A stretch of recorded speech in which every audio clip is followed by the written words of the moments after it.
Mr Deputy Speaker, I rise in support of this bill this evening, and it is a very appropriately named bill. Now, Labor is absolutely all at sea when it comes to whether they want to support this bill. Now, there are some sensible members opposite, not enough, but there are some sensible members opposite, like the member for Wills and the member for Hunter.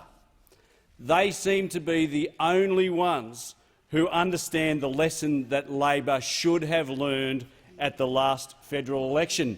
That federal election that was only 6 weeks ago. Only 6 weeks ago. But Labor, Mr Deputy Speaker, they just don't get it. Now, the member for Rankin, the shadow treasurer, he was the architect, the co-architect of Labor's $387 billion worth of additional taxes. Who could forget Labor's planned elimination of the negative gearing? Who could forget Labor's plan to abolish franking credits or the halving of the capital gains tax discount?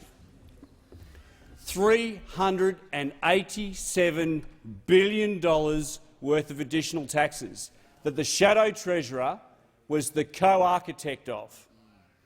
Now, bear in mind that the member for Rankin, who's now, as I said, the shadow treasurer, was the chief of staff of that economic giant, the then member for Lilly. Now, that was during the heyday of the Rudd-Gillard years, when the now member for Rankin advised the member for Lilly, the then member for Lilly, on all things in relation to finance. He was the shadow finance opposition member or minister in the lead-up to the election. He has his footprints and his fingerprints all over Labor's finance plan in the lead-up to the election. Now, the assistant treasurer remarked that a sensible leader would have punted him to the backbench, but no, they actually promoted him. Go figure.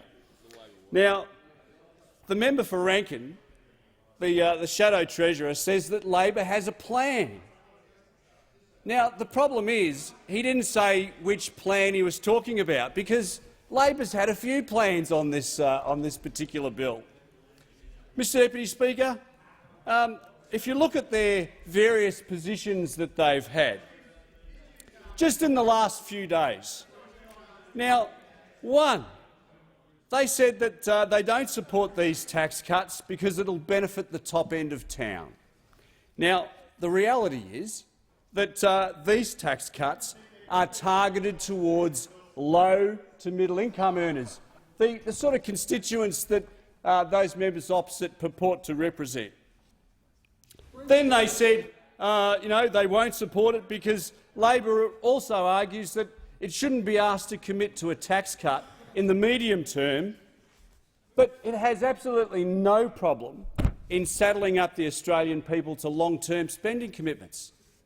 Absolutely no problem whatsoever.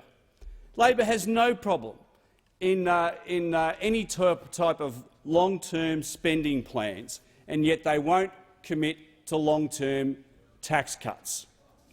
Thirdly, Labor suggests that the Australian economy can't afford these tax cuts. Now, the hypocrisy from those opposite is absolutely breathtaking.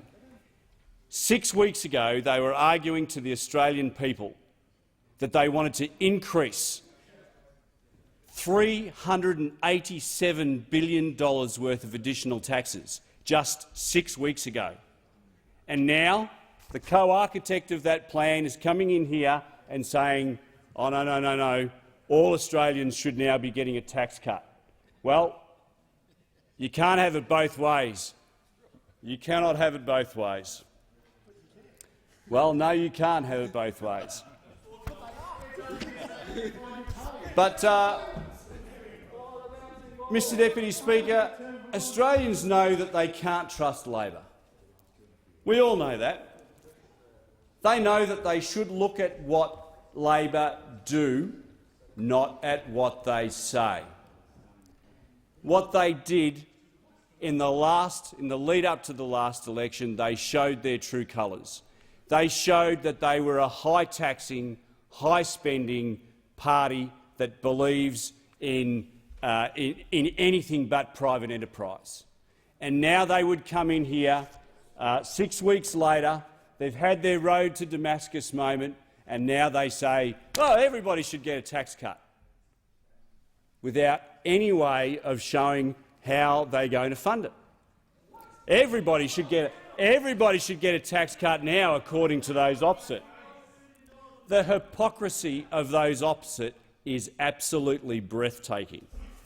Now, Labor's approach to taxation is its approach to whether it will or will not support this bill is like the Melbourne weather. If you don't like it, wait a minute, because it'll change just as quickly. Now, the government, on the other hand, took its tax policy to the people just 6 weeks ago. It was one of our principal policies.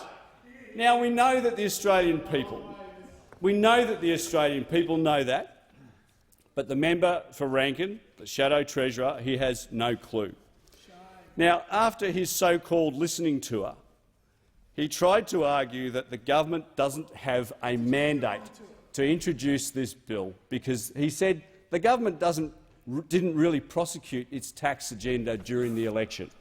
Now, Mr Deputy Speaker, I don't know about you, but we couldn't have made it any clearer during the last election that we were taking this tax agenda to the last election. But according to the Shadow Treasurer, it wasn't really that important. We don't have a mandate. If that's a listening tour, I just can't believe that he actually maybe had the radio on the whole time, because he certainly wasn't listening to the punters in Queensland, that's for sure. Now, the government wants to ensure that Australians keep more of their money. That's why this bill is very, very appropriately named. It wants to provide immediate tax relief to low and middle income earners of up to $1,080 for singles and $2,160 for dual income couples. The government is delivering structural changes to the system that will reduce the 32.5 cents in the dollar tax rate to 30 cents in the dollar. It will mean, when implemented, that the 94% of Australians will pay no more than 30 cents in the dollar. Now, this will improve incentives for working Australians, for hard-working Australians, who, when they look at Labor, they know that they will look at what they do, not at what they say. I commend the bill to the House.